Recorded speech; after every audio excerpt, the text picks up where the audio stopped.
téléspectateurs, bonjour, bonjour, bonsoir. Ça dépend de l'ère à laquelle vous avez Talabiso. Bisso, Toza, Totonga Congo, les simples journalistes, les simples messieurs, Ness Lutete, qui est devant vos postes et téléviseurs, vous avez machine Nabino, vous avez ordinateur Nabino, vous avez téléphone, tablette, iPhone, partout, vous avez besoin de Nabino, vous avez Talabiso. D'ailleurs, les sous-suites, vous avez écran Nabino pour présenter une émission, une très belle réalisation de Eldi Chaliba, ensemble avec son coach, son maître Starly Lima, le cerveau moteur, le patron des marchés central groupe. Alors, le lot est masolo, je suis invité dans papa actualité de l'air, papa Makambezo le Kanambo Kanabiso. Nous savons tous que nous nous apprêtons pour les élections, fidèles téléspectateurs. Nous avons Libanda Mboka, en Afrique, Amérique, Europe, Asie et Océanie aussi.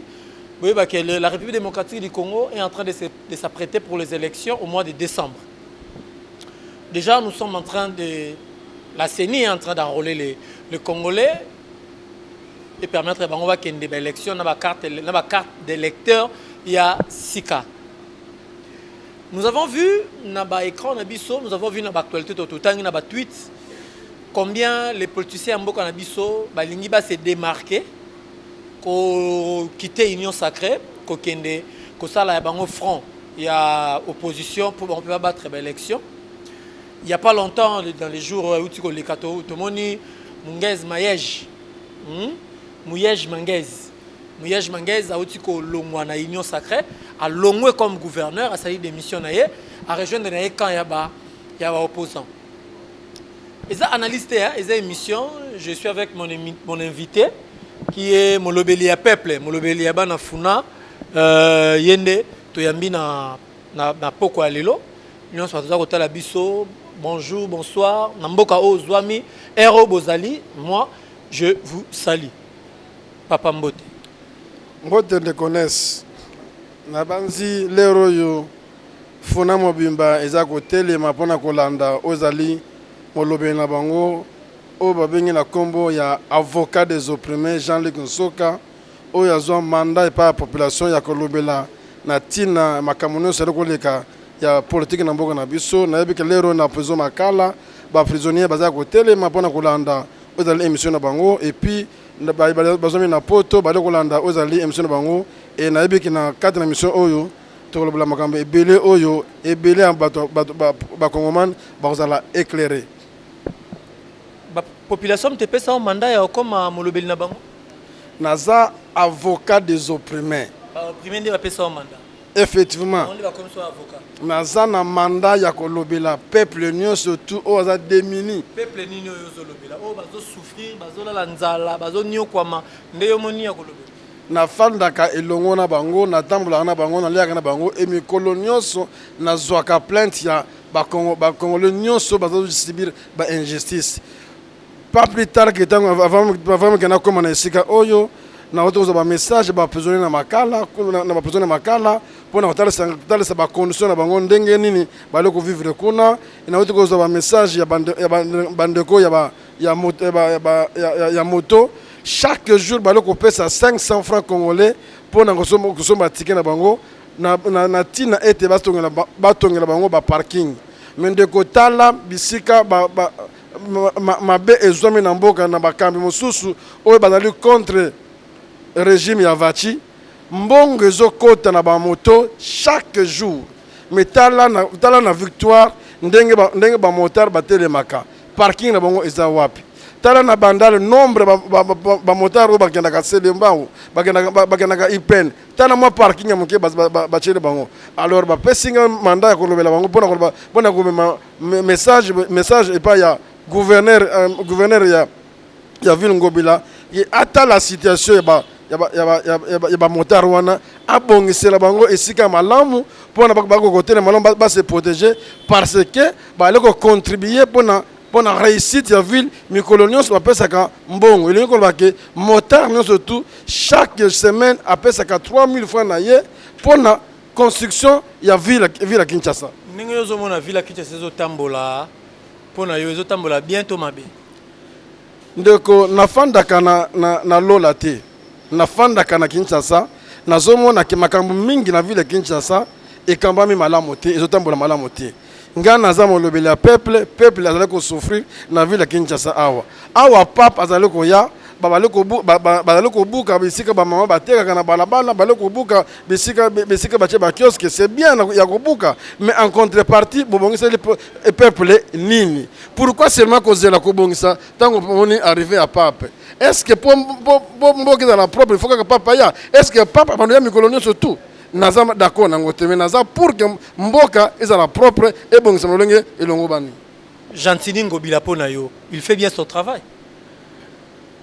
Ils ont population quinoise.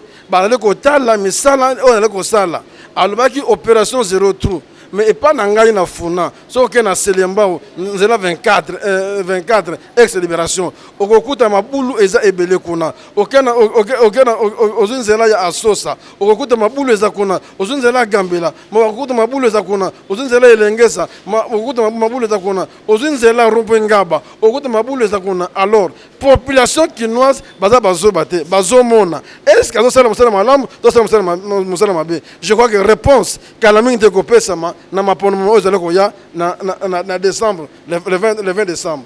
Mais surtout yebi kaso ba bengio avocat des opprimés, un avocat après avoir kozwa ba plainte belé à Kenarlango par magistrat et puis sanction et yaka. Parce que yo étant qu'avocat des opprimés, na yo na ba congolais, ba congomani, na ba kinois, sanction nini bozo réserver les ba kondi ya mboka na biso, surtout beaucoup plus mon kondi ya ville province à Kinshasa.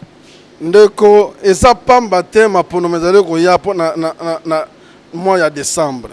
Ceux qui tozongisi makanisi sima okomona ke na ba élection ya 2006, tant en 2011 bato balaka ba députés provinciaux, ba députés nationaux, na 2011 même pas un quart bazonga. Na 2018 c'était pareil.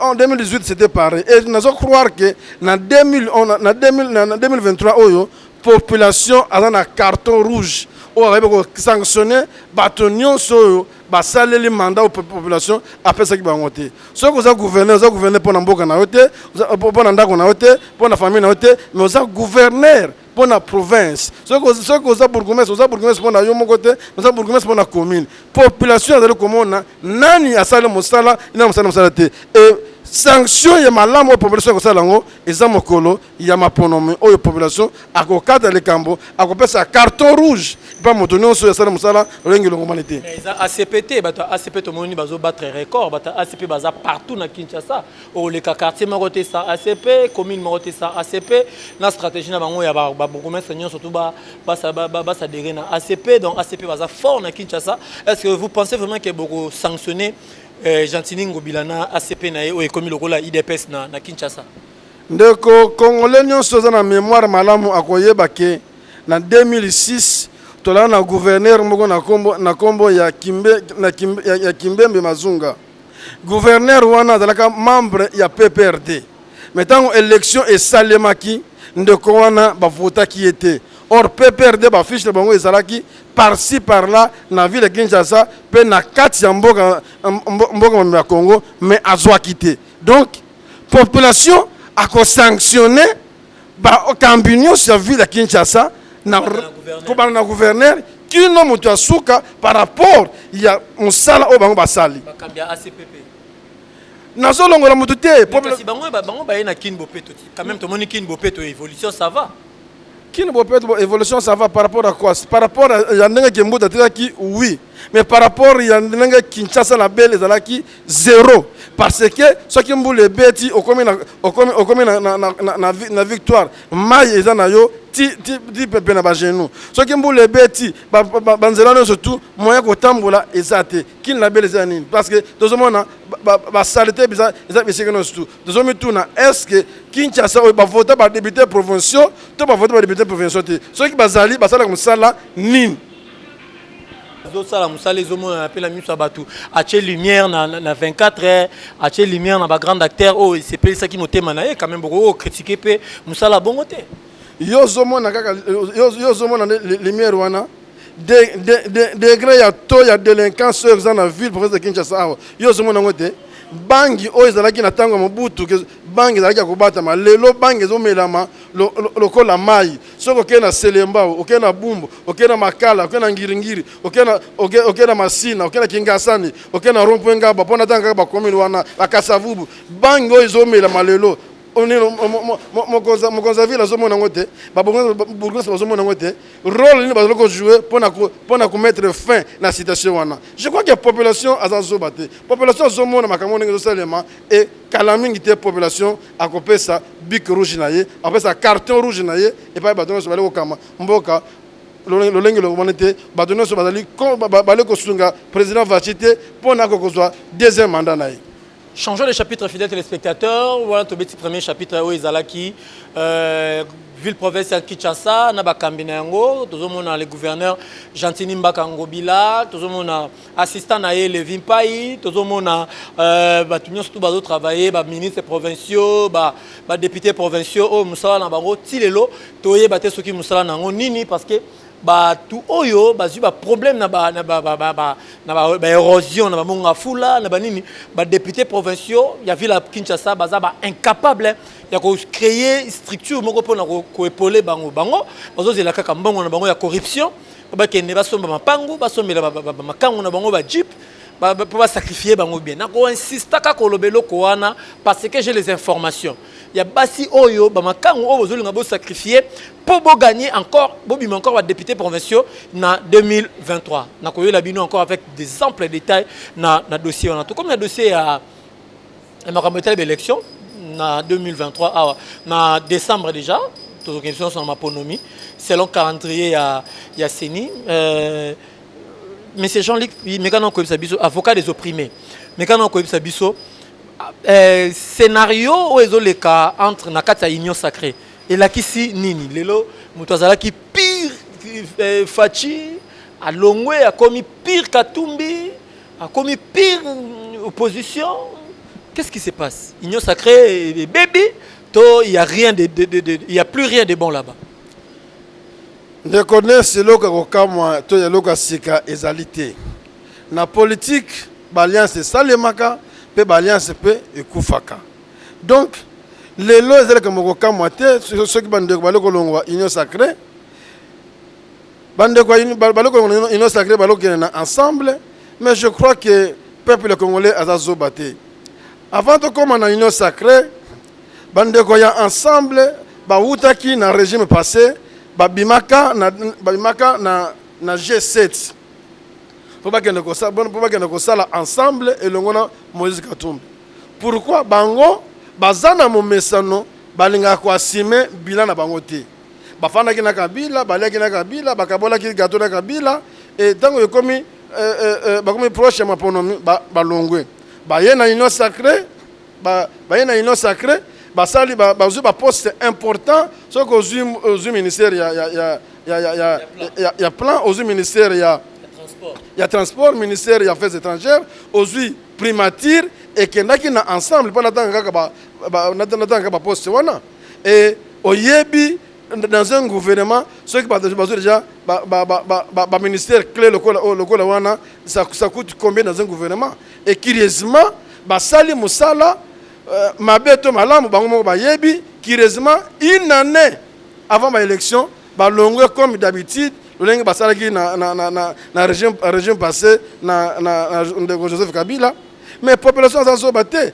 je population ayebi que na pouvoir ya cohabitation na pouvoir ya cohabitation bilan ezalaka toujours partagé na bato so basangani mabeto malamu bisika bageraki population ayebaki parce que okoyi kotelemela likam oyo moko osalaki te.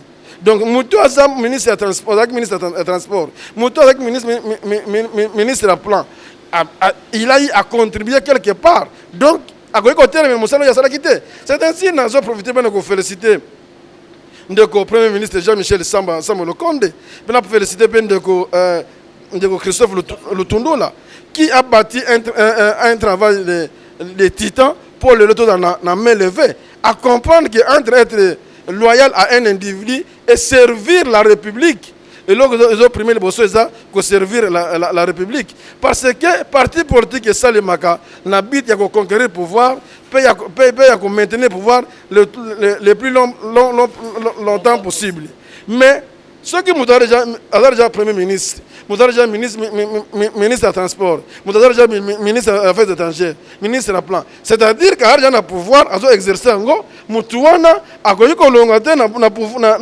exercice sur l'État à Pessie pour n'importe pour un individu. Et c'est clairement que ça pour n'importe mais ça pour un intérêt égoïste, intérêt individuel. C'est clair. Voilà. On a interpellé les Congolais directement par le ministre des Transports, Chéribert Okende, par le ministre des Plans, Christian Mwando Timba.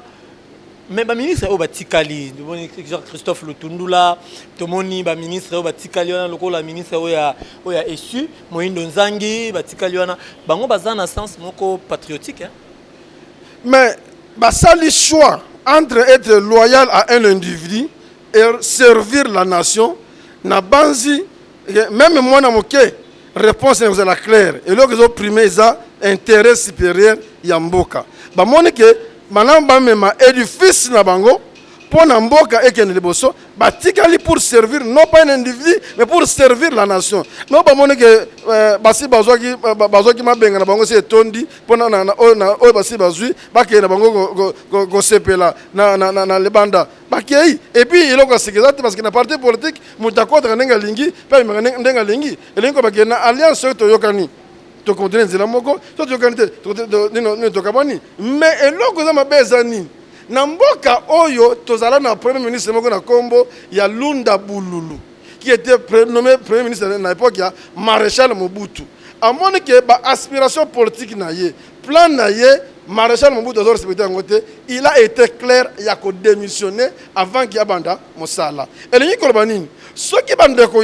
ensemble, mon avis que l'union sacrée Malonga est alité, l'union sacrée dictature est ali, l'union sacrée par des gens ils ont de manière impersonnelle. Quand ils ont la désanté et c'est un gars qui va démissionner bien avant, après avoir que ça 2 ans. Pour gérer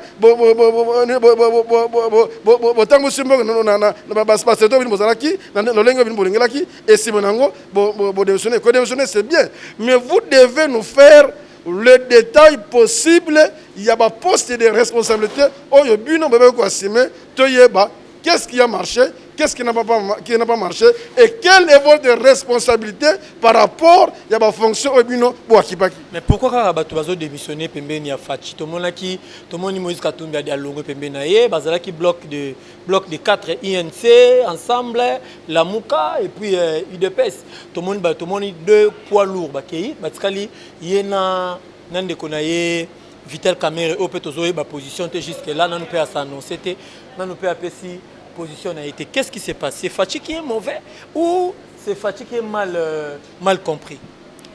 Mais ceux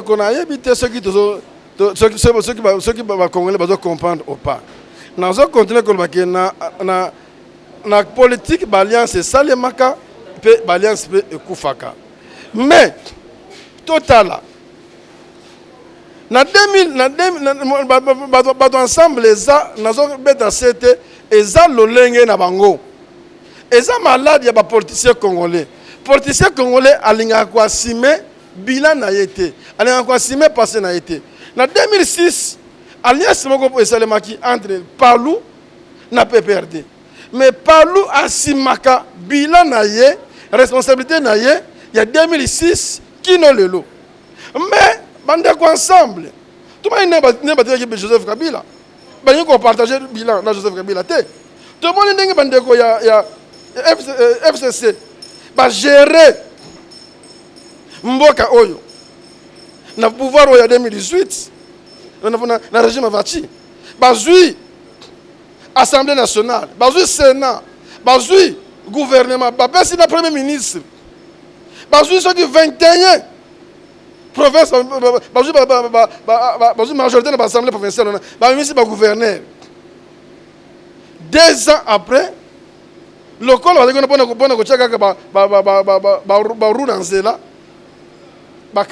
et non. passé na yo ba acte yo posa ki ya mabeto malamu ekola na yo kaka. Mais Moïse Katumbi comme un vrai Congolais, un vrai politicien congolais, il est quelqu'un qu'on ne peut pas parce qu'il a bien géré sa province de Katanga pendant qu'il était encore gouverneur, lui qui est un vrai Congolais. Ndeko, d'abord le Cambo ya nationalité ya Moïse Katumbi ya à manger et à boire. Parce que Comment ça? Mais non, parce qu'il y a un document qui circule sur les réseaux sociaux qui avait contacté une nationalité italienne en 2000, qu'il a eu à renoncer en 2017. Donc, partant de ce document, aux sources Jeune Afrique, il y a déjà à manger à boire. Mais donc, dans la gestion, il y a la province de Katanga. Papa, je crois qu'avant qu'il a bien géré la province ou pas, la question fondamentale qu'il faut se poser, est-ce que Audit et Salemaka, est-ce que IGF est passé quand on a Tawana et Salaka Moussala et Salemakité? Donc, c'est vraiment difficile, voire même impossible. Il a bien fait son travail. Kende tuna mutuna on a bakatangé. Ils te diront ce que c'est Moussala Malam, ça c'est Moussala Mapi. PPRD Balobi, on va enrôlement, filet très rapide, parce que nous courons derrière les temps, fidèles téléspectateurs, le temps c'est l'argent. On ne peut pas aussi vous retenir aussi longtemps devant vos postes de téléviseurs. Quand bien même, vous lingam sab, vous sala, bino pet bisope, toza ko lingabino PPRD va aucun débat élection, te va aucun débat enrôlement, ceux qui va respecter, va préalable, la bangote va tchaki déjà en amont. Ndeko, c'est un non-événement. Ce qui PPRD va élection, c'est un non-événement. Comment ça? Oyebi, ndeko moki alobaka nzete ka to matelaka yango ka to kitelaka. Na 2006 to genaka ba élection sans IDPS parce que IDPS le fait étant à son époque paix à son âme a sengaka ba membre IDPS ba kene ko s'enrôler té ba s'enrôlaka té et ba yebisa ka biso na pouvoir régime passé que la locomotive ici ekenaki ekozonga sous simate.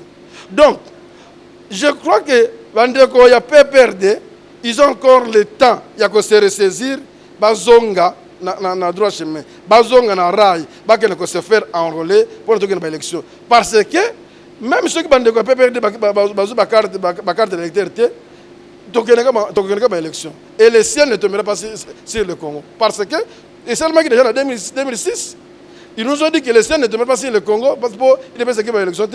IDPS c'est un grand parti, PPRD c'est un grand parti, donc si il y a une élection, c'est leur droit. Donc rien de grave. Dans le congrès, il paraît que déjà que non. Le sénateur à vie va renoncer à la poste et le sénateur à vie pour regagner encore politique en Bokanabiso et puis à postuler, on est à souhait, il y a à PPRD. Est-ce que c'est encore possible? Mais il est permis à tout le monde de rêver. Il est permis à tout le monde de rêver. Ceux qui m'ont donné ceux qui m'ont donné à Koufa. Donc ceux qui peuvent perdre que le sénateur a vu à cause d'un pouvoir, c'est leur bon rêve. Mais je crois que la constitution est claire. Mandat est ça une fois renouvelable. Et je crois que cette question sera bien réglée d'ici là par la CENI et la Cour constitutionnelle. Parce que Constitution est claire. Ce n'est même pas aux Congolais à répondre à la loi est déjà claire. Il reste sénateur à vie et c'est clair. Il reste sénateur à vie et c'est clair, fidèles téléspectateurs. Nous avons pris un bon moment à un restaurant, Diana, mon restaurant à Minene à classe. Nous surtout, a besoin. Il y a se détendre après avoir tourné, tambolanase à Moï, Kotakaka Sayo ou Koti Sayo, avant comme un ancien cimetière, il y a Kassavubu. Au Komona, à gauche, juste en diagonale, na l'église à Kimbangiste, panneau et un restaurant Diana. Venez, vous ne serez pas déçus. Vous avez décidé le Kwanga, Masanga Pio, Nyon Suezaneza Carré, Kitoko Makasi, ma serveuse. Il y a Kitoko Makasi, venez. Venez passer des moments comme nous sommes là, nous passons des bons moments ici dans le restaurant Diana. Moi je vous en supplie, faites seulement Ndenge Bosalaga, Boya, Boya vous consommez, Boya vous allez Ndenge Bisotozali à l'aise. On ne peut pas kitoko, cadre très beau, boîte, Makambutu, Ezali parfait. L'œuvre humaine n'a jamais été parfaite, mais à Wanakata Diana, tout est parfait. Botika la malam, tu dis que M. Kemba Mba ou Mingi, tu repêcher encore prof, parce qu'il y a Roloba Ezali et Belé. Aïe bispe biso de ce qui est à Zawapi. kasi après émission auto ya ko luka sous poto yeba réellement azawapi botika malamu kimi nzambe ebila mabota na bino mama Rachel Ngoyi Meve le maire encore une fois de plus papa Kyungu nzamba batela bino na pesi mbote na nga suspa na yom tozota la biso na otanga kombote palo bakotanga ki ngai te bino nyonso ba abonné na ngai bino nyonso tu ba fidèle téléspectateur na nga na pesi bino mbote botala na statut na ngai bo compatir na mama oya azangi place à kovanda na monga fula na statut na ngai ezali bo beta plus de 143 89 75 72 191 ba érosion na monga fula. Nous ne cesserons de poser cette question. Est-ce qu'il y a un gouverneur de la ville ou pas? Botika la malade.